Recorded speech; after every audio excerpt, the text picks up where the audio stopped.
Bonjour Alix, bien bonjour à vous, madame, monsieur, bienvenue dans ce premier point de l'actualité. Le président guinéen est à Abidjan. Depuis hier, Alpha Condé entame une visite d'amitié et de travail de 72 heures en Côte d'Ivoire. Reçu par le président Alassane Ouattara, les deux chefs d'État ont abordé des questions relatives au renforcement de la coopération entre leurs deux pays. Plusieurs accords de coopération ont été signés.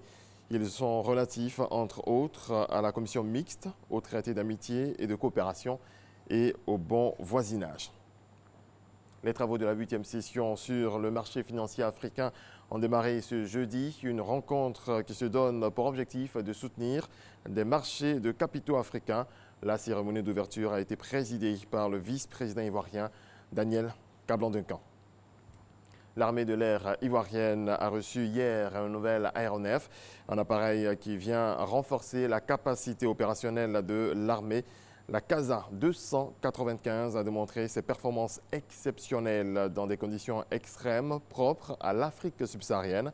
Il a été reçu par le ministre d'État, ministre de la Défense, Ahmed Bakayoko.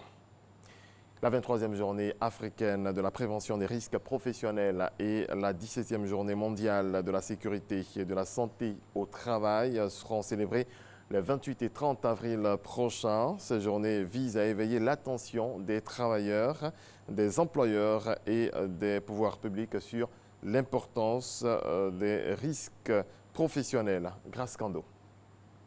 Les statistiques sur les accidents du travail produites par l'Organisation internationale du travail révèlent 350 000 accidents mortels en Afrique chaque année. Et en Côte d'Ivoire, 8 000 cas sont enregistrés. La CNPS, avec le soutien du ministère de l'Emploi et de la Protection sociale, entreprend des campagnes de sensibilisation au niveau des entreprises, les aide à mettre en place des équipes de prévention.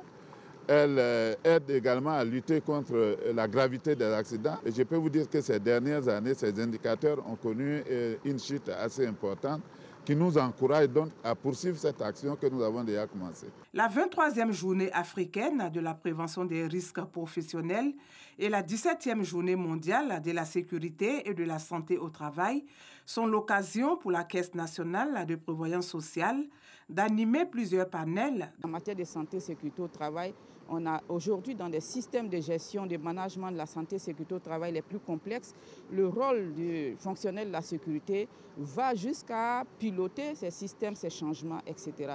Donc, c'est dire que le médecin seul dans l'entreprise ne peut pas résoudre toutes les problématiques de santé au travail. Il faut donc une équipe pluridisciplinaire et le fonctionnaire de la sécurité et santé au travail fait partie de cette équipe pluridisciplinaire-là.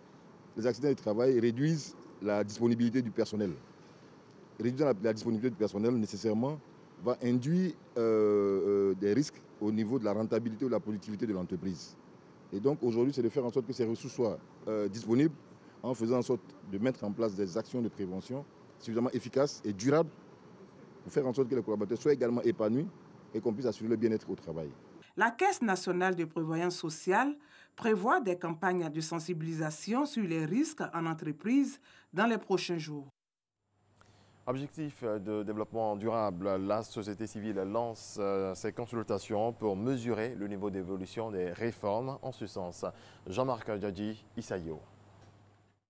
Le gouvernement ivoirien s'est engagé en 2019 à produire son rapport national volontaire de mise en œuvre des objectifs de développement durable ODD. La société civile se mobilise à son tour pour préparer ce rapport en lançant ses consultations nationales. Elles se dérouleront le 26 avril à Abidjan et le 30 avril à Bouaké. Seront réunies une soixantaine d'organisations à Abidjan et une cinquantaine dans la capitale du Béquet. L'ISC-ODD organise 2 consultations nationales. Ces 2 ateliers éclatés témoignent de notre volonté à donner un caractère inclusif au processus, car le slogan de l'agenda 2030 et de ses 17 objectifs de développement durable est « ne laisser personne de côté ». À l'issue de ces consultations, une synthèse sera faite pour être reversée au gouvernement afin d'alimenter les messages clés, mais aussi le rapport national volontaire. La société civile remercie l'État de Côte d'Ivoire pour ses actions techniques et de sensibilisation dans l'élaboration du rapport national volontaire. RNV. Le RNV, entrepris déjà par 113 pays entre 2016 et 2018, sera présenté par la Côte d'Ivoire en juillet 2019 à New York au Forum politique de haut niveau.